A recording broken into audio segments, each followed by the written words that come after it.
Hello everyone, every tip I'm going to give you here has been tested by professionals at the shop I'm at, so don't worry. This has a solution. If you're forward through the P1000 code, the first thing you probably thought was, oh no, what's broken now? Relax. This code doesn't mean anything in your engine is actually broken. In reality, 1000 is more like your car's computer saying, I haven't finished running all my OBD2 self-diagnostic checks yet. It's more of a readiness reminder than a real error.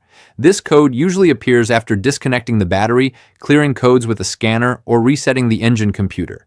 When any of these happen, the PCM or ECM needs to complete a cycle of tests called readiness monitors, and until it finishes, 1000 shows up on your scanner. So basically, it's like your car saying, hold on, I'm still doing my full check. Many mechanics at this shop tell me the car runs perfectly fine and there are no unusual symptoms when this code appears. The fans work, the engine responds normally, and only the scanner shows the alert. That's why many recommend don't rush to replace parts because of a P1000. It's more of an administrative code than a mechanical problem. So how do you fix it? Most mechanics agree the best way is to complete the OBD2 drive cycle.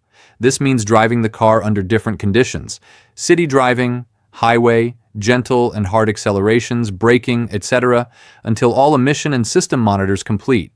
Once this is done, 1000 disappears on its own.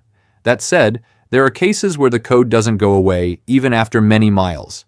In those situations, it's usually because an emission system has a real issue, like the evap, oxygen sensors, or the catalytic converter.